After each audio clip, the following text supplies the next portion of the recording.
நாங்கள் உண்டு. அந்த சபைக்கு போயிட்டு வந்தோம். ஆண்டுடைய வகையை ரொம்ப சமீபமாக இருக்குல்ல. என்ன செஞ்சீங்க? அவ்வளோருக்காக உண்மை செய்யா? எனக்கு தெரிஞ்ச உண்மை செய்யல. எனக்கு டெய்லி பார்க்குறோம், எதிர்பார்க்காதவங்களாம் மரணம் சம்பவிக்குது. நம்ம நிறைய யோசிச்சிருக்கோம். நீ எப்படியாவது ஆண்டவர் ஏதாவது எத்தனை பேர் பார்க்குறோம், அவங்க நம்ம சுவிசேஷம் சொல்றதே இருக்கு.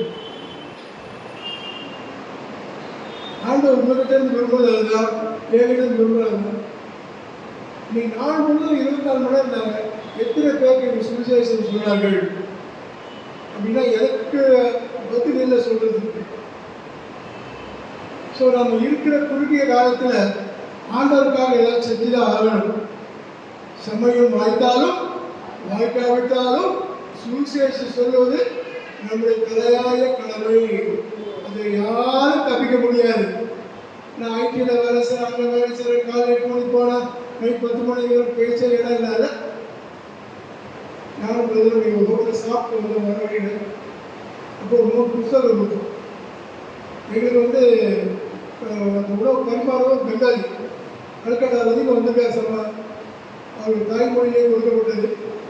அந்த கேஷியர் கொண்டு கொடுத்தோம், இன்னொருத்தர் கொடுத்தோம். எது சொல்ல வரனா, நம்மளால் முடிஞ்ச அளவுக்கு உதைப்போம்.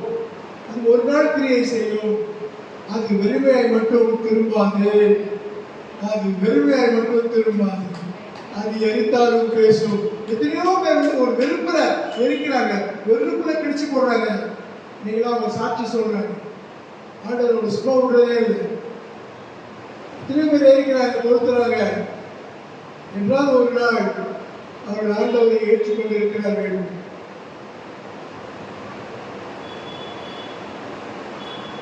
ஒரு வீட்டில் மனைவி சொல்றாங்க, அவங்க நிறைய கடன், எங்கே போய் செத்துறியா? அவர் நேரா ரயில்வே ட்ராக் ஓரமாக வந்தார். இதுக்கு முன்னால யாரோ ஒருத்தர் ஒரு பேசஞ்சருக்கு ஒரு புதிய ஏற்பாடு கொடுத்துருக்காரு. அவங்க என்ன வெறுப்புறதுனா தெரியல, அதெல்லாம் கிழிச்சு போட்டு தூக்கி சடையோட தூக்கி போட்டார்.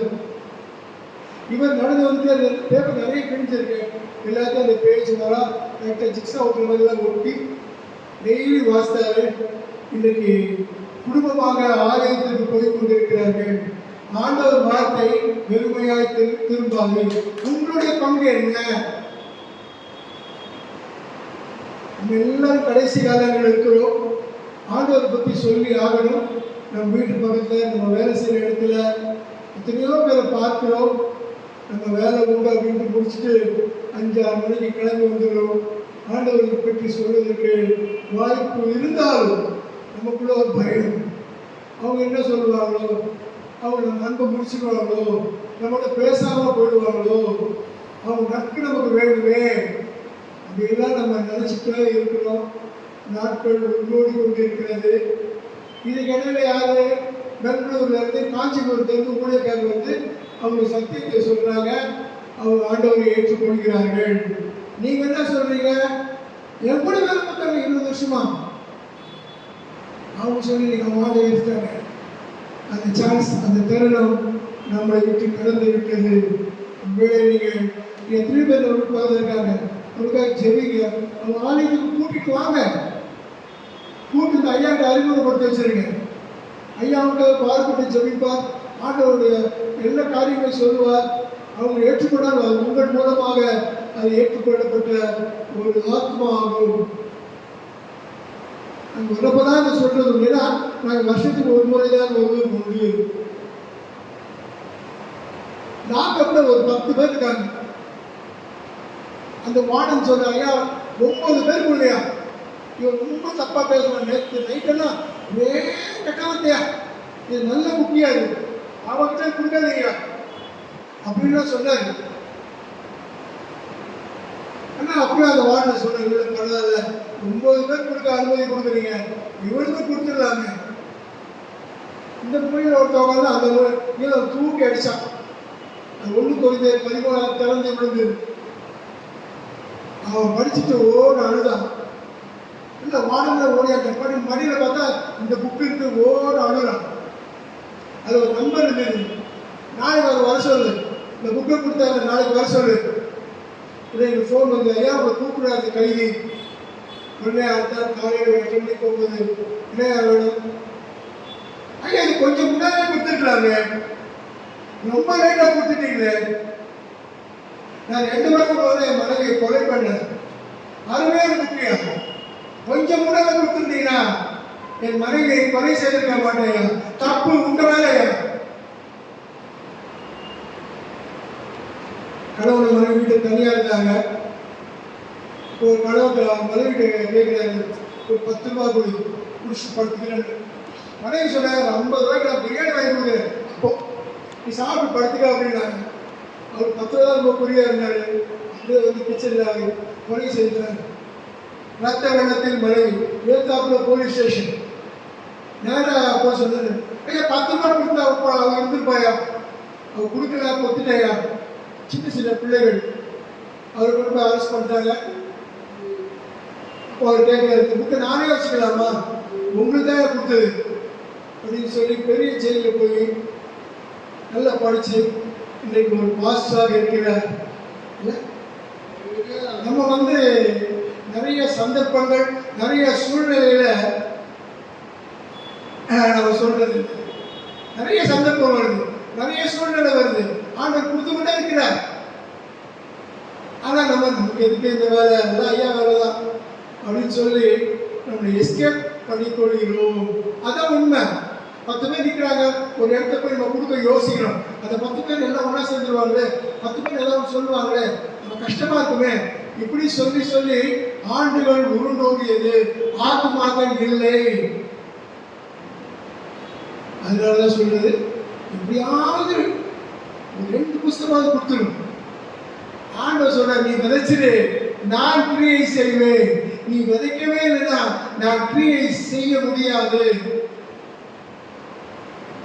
சென்னையில ஒரு ஸ்கூல்ல எக்ஸாம் நடந்துட்டு இருக்குது. முதல் பேச்சில் ஒரு மார்வாடி பொண்ணு, அதில் ஒரு தமிழ் பொண்ணு. அந்த தமிழ் பொண்ணு இவளை பார்த்து பார்த்து எழுதுறான். டீச்சர் பார்த்துட்டாங்க, 2 பேரையும் கொண்டு போய் ஹெச்எம் கொண்டு போய் விட்டாங்க. மேடம் 2 பேரும் காப்பி அடிக்கிறாங்க. அவங்க சொன்னாங்க, நாளைக்கு வரும்போது ஒரு பேரண்ட்ஸ் நீங்கள் கூப்பிட்டு வரணும், இல்லைன்னா பரீட்சைக்கு வராதுங்கன்ட்டாங்க. மார்வாடி பொண்ணு வெளியே வந்தோம் ஓன்னு அழுதா. ஒரு டீச்சர் வந்தாங்க, அவன் சொன்னார், மேடம் நான் காப்பி அடிக்கல மேடம், அவங்க தான் காப்பி எடுத்தா மேடம், என்னையே பிடிச்சிட்டாங்க. நான் சின்ன பிள்ளையா இருக்கும்போது எங்கள் அப்பா காலம் ஆகிட்டாங்க. எங்கள் அம்மா சென்னையில் பெரிய டாக்டரு, எங்கள் அம்மா தெரிஞ்சுதான் கொண்டுருவாங்க என்ன. இந்த டீச்சர் சொன்னாங்க, என்ன ஒரு புதிய ஏற்பாடு படி, நைட்டெல்லாம் படி. நைட்டெல்லாம் படித்தான். அவருக்கு ஒரு தெளிவு வந்துச்சு. அவங்க அப்பா என்ன பண்ணாலும் அவங்க அப்பாவுடைய அப்பா அம்மாவை இவங்க தான் பராமரிக்கிறாங்க. அன்னைக்கு பெண்ணை படிச்சு அடுத்த நாள் சொல்றாங்க, தாத்தா பாட்டிமா இவரு தான் ஜீவனோட தேவன், நல்லா படிச்சிருக்கேன், நீங்க படிங்க அப்படின்னு சொல்லி நீங்க 5 பேரும் ஒரு சபைக்கு போய் கொண்டிருக்கிறார்கள். ஏதோ ஒரு காரணத்துக்காக மாற்றினாங்க, ஏதோ ஒரு காரணத்தில் புக்கு கொடுக்கப்பட்டது, அந்த புக்கை வாசித்தாங்க. இவர் தான் மெய்யான தேவன் என்று உணர்ந்து இன்றைக்கு எல்லாருமே ஒரு சபைக்கு போய் கொண்டிருக்கிறார்கள். ஒருவேளை நீங்க ஒரு ஜபத்தோட, சுவாமி 6 மாசம் முடிஞ்சிச்சு சுவாமி, 7வது மாசம் முடியும் தருவாயில் இருக்கு சுவாமி, இன்னும் 5 மாசத்துல புது வருஷம் வரும் சுவாமி, இந்த 5 மாசத்துல என்ன வேணா நடக்கலாம் சுவாமி, என்ன வேணா நடக்கலாம் சுவாமி, நான் போற சபைக்கு ஒருத்தரை கூட்டு போகணும் சுவாமி, என் பக்கத்தை உட்கார வச்சுக்கணும் சுவாமி, நீங்க கிரியை செய்யணும் சுவாமி, நான் ஜபத்தை என்னென்னமோ கேட்டிருக்கேன், எல்லாம் கொடுத்துருக்கீங்க, எனக்கு ஆத்மா வேணும்னு நீங்க கேட்டீங்கன்னா, நான் எப்பயுமே சொல்றதா, இதே சபையில 2 சர்வீஸ் போடலாம். நம்ம கண்டிப்பா செய்யணும். கண்டிப்பா ஒரு நாள் ஆளுக்கு போறோம். அது யாரும் தடுக்க முடியாது, யாரும் தடுக்க முடியாது. கண்டிப்பா ஒரு நாள் போய்தான் ஆகும். அது போறதுக்குள்ள நம்ம என்னென்ன செய்ய முடியும் ஆண்டவருக்காக. நமக்கு நிறைய குறைகள், நமக்கு நிறைய பலவீனங்கள், ஆனாலும் கூட ஆண்டவர் உங்களை என்னையும் முன்குறித்த தேவன். சொல்வீங்களா? மற்றவங்க ஜெபிப்பீங்களா? ஒரு ஆத்மா போதும், நீங்க கூட்டிட்டு வாங்க, ஆண்டவர் நிச்சயமா கிரியை செய்வார். இது ஒரு சவாலாக செய்யும். மாத்திரமல்ல, 2 சகோதரர்கள் நல்ல ஃப்ரெண்ட்ஸ். ஒரு தம்பிக்கு ஒரு புதிய ஏற்பாடு கிடைக்குது. அவசரம் நீ வச்சுக்கிற புதிய ஏற்பாடு, நான் 2 வாரம் ஊருக்கு போயிடுவேன், ஊருக்கு எடுத்துட்டு போகிறது பிடிக்கல, நீ 2 வாரத்தை படிச்சுட்டு நான் வந்தோடனே கொடுத்துருக்கணும். அந்த 2 வாரமும் ஒரு தம்பி விழுந்து படித்தான். நிறைய வசனங்கள் தொடப்பட்டது. அன்னைக்கு காலையில் அந்த தம்பி வாங்கிட்டு போகிறான். நான் கொடுத்தேன்ல அது கொடு. அவன் சொல்கிறான், நல்ல புக்கு, அருமையான புக்கு, நிறையா படித்தேன், நிறைய வசதிகள் இல்லை, நான் கிடைக்கும் அப்போ கொடுக்குறேன். அன்னைக்கு நைட் அவங்க ஒரு பாப்பா 10 வயசு பாப்பா, அவங்க ரூமில் படுத்துருக்காங்க, 2 பேரும் அவங்க ரூமில் படுத்துருக்காங்க. திடீர்னு ஒரு 1:30-2 மணி இருக்கும், இவர் எழுந்து அழ ஆரம்பிச்சிட்டாரு. எனக்கு புக்கு வேணும்னு அதெல்லாம் ஒன்றும் புரியல. அவர் ரொம்ப பொறுமையாக சொன்னார், நீ போய் பாப்பாவோட படுத்துக்கோ, நீங்க அனுபவம் எப்படி பாப்பாவோட படுக்கிறது, உங்களுக்கு என்ன வேணும் உனக்கு சொன்னா புரியாது. 2 மணிக்கு ஒரு உரையாடல் கணவர் மனைவிக்குள்ள, நீங்க சொல்லுங்க, என்னன்னு சொல்லுங்க. இல்லைம்மா ஒரு ப்ளூ புக்கு, அந்த தீபம் படம் போடணும், அந்த புக்கை காலையில் நண்பன் வாங்கி போயிட்டான், ரொம்ப நல்ல புக்குமா, நான் பாதி படித்தேன் 2 வாரம் டைம்ல, இன்னைக்கு வாங்கிட்டு போயிட்டான். அந்த புக்கு எனக்கு வேணும், அது கிடைக்கிற வரைக்கும் நான் அழுது கொண்டு இருப்பேன் அப்படின்னு சொன்னான். அந்த மாதிரி 2 மணிக்கு கட்டிலிருந்து இறங்கி அவங்க பீரோவை திறந்து எங்கேயோ கண்ணுக்கு தெரியாத இடத்துல ஒழிச்சு வச்சிருக்காங்க ஒரு புக்கை. 2:30 மணி சும்மா இருக்கு. அந்த அவங்க இந்த புக்கு தேடுறீங்களா? ஆமா, இது எப்படி உன் கைக்கு வந்தது? நம்ம பாப்பா படிக்கிற ஸ்கூல்ல கொடுத்தாங்க. மிஸ் சொன்னாங்கன்னா டெய்லி அவங்க அம்மாட்ட கூட ஏதாவது படிச்சு சொல்லுவாங்க. அப்போதான் அவன் சொன்னா, டெய்லி எனக்கு படிச்சு சொல்லுங்க, நான் படிக்கிறேன் ரெகுலரா. டெய்லி ஒரு சம்பவம் சொல்லும் பொழுது அந்த பாப்பாவுக்கு ஒரு புத்துணர்ச்சி. அவர் கேட்டாரு 2:30 மணிக்கு, ஏன் என்கிட்ட சொல்லலை? ரொம்ப பயந்துட்டேன், அன்னைக்கு சூழ்நிலையில் நீங்க ஏதாவது பண்ணியிருந்தீங்களோ அப்படின்ற காரணத்துக்காக சொல்லலை. இன்னைக்கு 3 பேரும் ஒரு சபைக்கு போய்கொண்டு இருக்கிறார்கள். இல்ல, சத்திய வேத வசனம் வீட்டுக்குள்ள போயிடுச்சுன்னா எப்படியாவது யாராவது படிக்க போறாங்க. ஒரு சகோதரி ஹாஸ்பிட்டல் அட்மிட் பண்ணாங்க. அவங்க மனைவி கூட ஸ்கூல்ல ஒதுக்கிறது கிடையாது. அந்த ஆஸ்பத்திரியில ஞாயிற்றுக்கிழமை எல்லாருக்கும் புதிய ஏற்பாடு கொடுத்தாங்க. இவங்க கிளீனா சொல்லிட்டாங்க, எனக்கு வேணாயாது, எனக்கு வேணாது. அப்ப அந்த செமினியர் உள்ள வர்றாங்க, என்னம்மா இல்லையா புக்கு வேணாம்னு சொல்ல கூடாதான்? ஏம்மா, இலவசமாக கொடுக்குறாங்க, நீ வாங்கிக்கலாமே. நம்ம கூட ஒரு சப்ஜெக்ட்ல ஃபெயில் ஆயிட்டா அதை பூசி மழுவைப்போம் இல்லையா? என்னென்னமோ சொல்லுவோம், ஃபெயில்னு சொல்ல மாட்டோம், என்னென்னமோ சொல்லுவோம், ஆனால் புரிஞ்சுப்பாங்க. நீ வாங்கப்பா, பரவாயில்ல. வாங்கினாங்க, பையில போட்டாங்க. அடுத்த நாள் டிஸ்சார்ஜ் பண்ணுவோன்னு வீட்டில் போய் குப்பையில போட்டாங்க. எல்லாருக்கும் போய் நான் படிக்கல, எங்கள் அப்பா அம்மா ஸ்கூலில் சேர்க்கல, எனக்கு படிக்க தெரியாது யாரும் சொல்ல யோசிப்பாங்க. போட்ட உடனே அவங்களோட பணிப்பெண் வந்தாங்க. பணிப்பெண் அம்மா அந்த குப்பையை கொட்டிடுமா, அந்த குப்பையில் பார்த்தா ஒரு புதிய இருப்பாங்க. அம்மா நல்ல குப்பைமா, அது குப்பையில் இருந்துச்சுமா. அந்த அம்மா சொல்கிறாங்க, நான் தான் குப்பையில் பார்த்தேன், எனக்கு தேவையான குப்பை எதுவாக இருந்தால் குப்பை தான், இது எனக்கு குப்பை, நீ குப்பையை கொட்டுமா? நல்ல இவனா குப்பையை கொட்ட மாட்டேன். அவருக்கு மேஜர் வச்சுட்டாங்க. அவங்க மகனை கூப்பிடுறாங்க, தம்பி இந்த குப்பை கொளுத்திருப்பா. நல்ல குப்பைமா, கொளுத்த நான் முன்னேற மாட்டோமா? அந்த சொன்னாங்க, நான் பார்த்துக்கிட்டு நீ போங்க. கதை திறந்தா பழைய பேப்பர், துணிமணி, கட்டை எல்லாம் அடிச்சுட்டு தூக்கி போட்டாங்க. ஒரு 10 நிமிஷம் அந்த நெருப்புல இருந்து நெருப்பு அணைஞ்சு போச்சு. ஓடி வந்து பார்த்தாங்க, புக்கு எரிஞ்சிருக்குமே, புக்கு எரியவே இல்லை, குப்பை மட்டும் எரிஞ்சுது. அந்த அம்மாக்கு கல்வி ஞானம் கிடையாது. இதை எடுத்தாங்க, நேரம் குங்குமம் கழுவி பூஜை வச்சாங்க. பூஜை போடமான்னு சொன்னாங்க. நம்ம சாமியை கூட புக்கு சாமியை இப்போ பரவ போடுமா, அது பரவ போயிடுச்சு. அந்த பரவக்கிட கணவர் நோய் போட்டு பேச முடியாம சாப்பிட முடியாம படுத்திருந்தார். அவங்க பூனை வந்து அந்த பூனை கால் பட்டு நெஞ்சில விழுந்தோன்னு அவர் பேச ஆரம்பித்தார். நம்ம ஓடி ஆயிட்டாங்க. எப்படி பேச வந்தது? புக்கை ஒழிச்சு பேச வந்துருச்சு.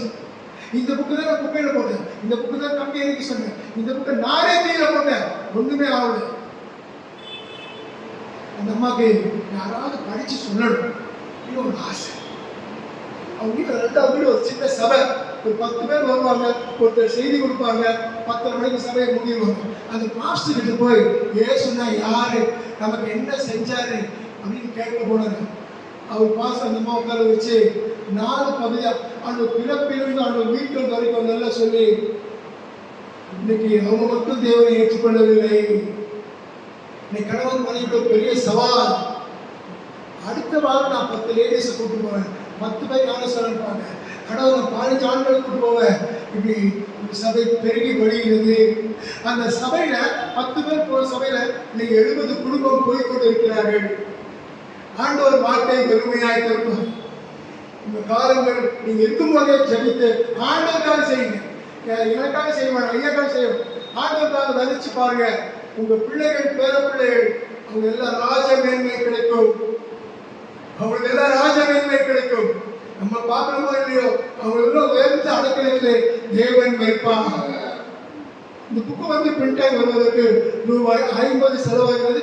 உங்களால் இயன்ற கணக்கில் கொடுத்தீங்கன்னா இன்னும் பல ஆத்துமாக்களை ஆதாரப்படுத்த வாய்ப்பு கொடுத்த ஐயாவுக்கு நன்றி. சபை மக்களுக்கு நன்றி. கர்த்தர் நல்லவர். ஆமென்.